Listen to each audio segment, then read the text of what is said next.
Sherry, thanks for joining us. We're gonna spend a little time on a interesting concept that people can use. Now, I'm going to spend a minute first just talking about the case that you had, and then we're going to talk about the tail end of that, which will be useful to people. It has to do with forgiveness. But correct me if I'm wrong, the client that you had was one who needed to give up the need for referring to profanity when she talked about her ex-husband, okay? That's correct. And she was really angry at him and so on. And so with your EFT session, you got her to the point where this was fine. This was okay. She got beyond it, didn't need to do it anymore, and fine. And to most EFTers, that is a success, if you will. And they'll just quit there, and that's okay to do that. But you went a step further. You asked a question, and let's start with that. Go ahead. I asked her if she had come this far, would she be willing to go a step further in the healing process? And she said? And she said, "Oh, Lord, I know you want me to forgive him, don't you?" Well, yes, and that's a biggie. That's a biggie for lots of clients. But it's because, I think, they equate the word forgive with condone. That is, if I forgive him, I'm saying all that he did was okay, and right. And I really can't do that. So we're talking about forgiveness in a different kind of way. It's more like understanding, Yes. But that's me talking. Why don't you go ahead with what you were talking about, how you did your session, and so we could have the people listening in, get a pointer or two. Well, I explained just that. I said forgiveness does not mean that we condone his behavior by any means. It's just a way to look at what happened from a higher place, from a different perspective, so that you have a different, higher understanding of things. Sure. So that you will be at peace. Because when we were done with our session, she still thought of him as a jerk and all the other names she was calling him. She just had no need to refer to him that way, but she still thought of him that way. Sure. And so I knew she was not at peace. So I said, let's take this a step further if you're willing. Yeah. And forgiveness, by the way, if we can really do it, that is really truly understand and get beyond our surface stuff, that's where we start to get levels of healing that are well beyond just the standard uses of EFT. So go ahead. Yes.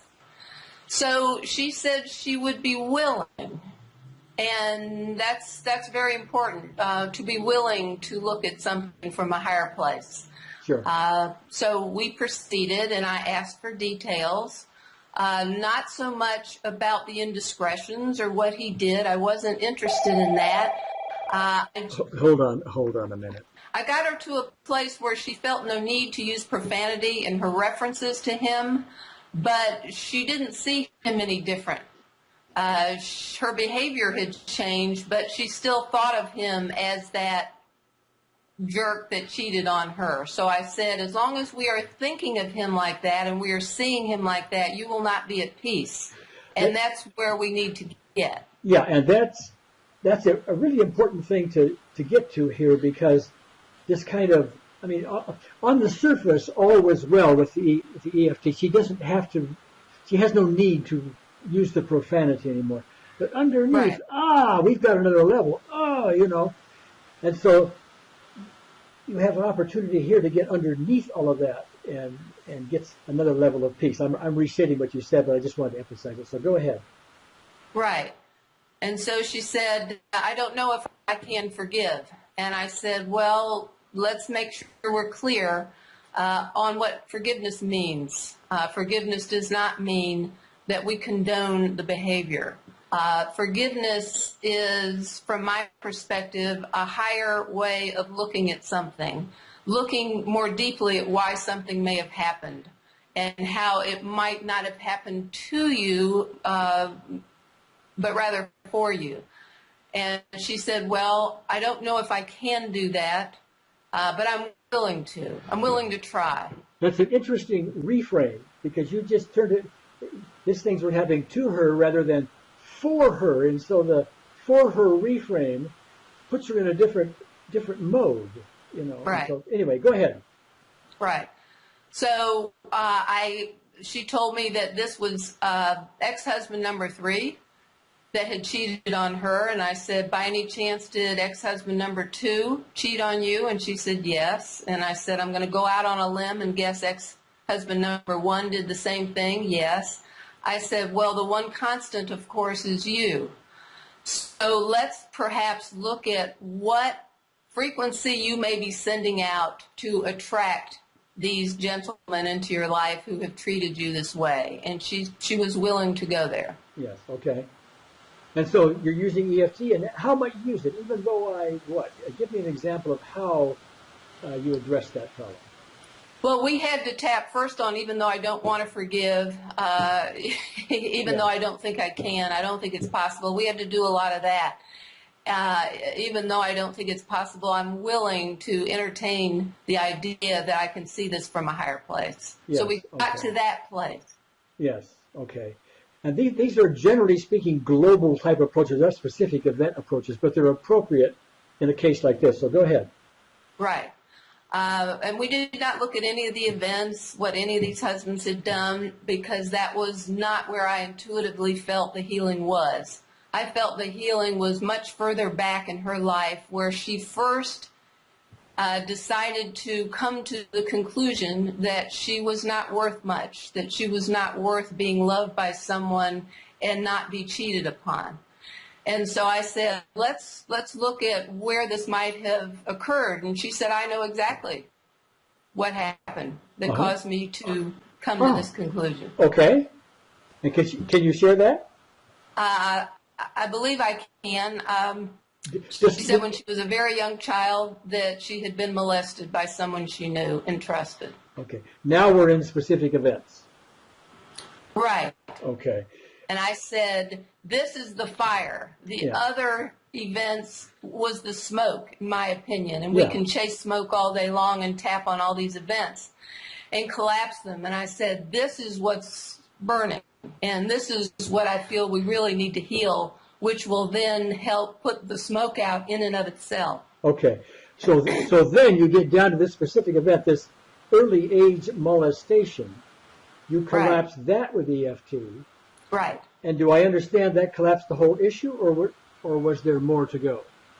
Yes, it did. She then understood why these men had taken time out of their busy lives to show up, to try to reflect back to her opinion of herself. Yes.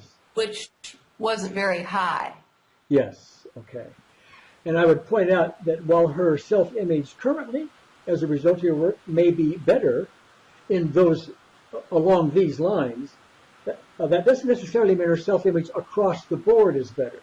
Because, self-image is made up of lots of different little pieces, Right. I'm worthy about this, and this, but maybe not that, and that.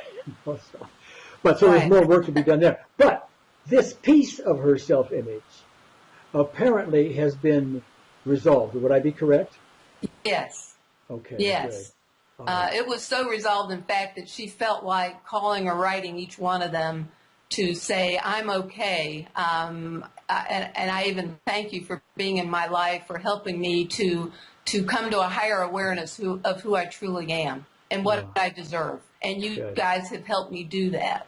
That was a pretty healed place, I thought. Sure. And also, go ahead. Well, by changing her thoughts about herself, because thoughts are so powerful, she felt also that if there were to be a husband number 4, that she would be attracting at a higher level and would probably not have to go through a similar experience. Yeah. Time will tell on that, but the idea here is by going that step further, going down to that specific event, we got a lot more done than we could have. Forgiveness being the centerpiece. Right. Forgiveness redefined, I should say, as understanding rather than condoning something. Right. Right. So Sherry, thank you so much for sharing that. That was a superb example of how to do these processes, and I really thank you. I think everybody's going to get a lot of value out of this, so thank you. Great. You're welcome.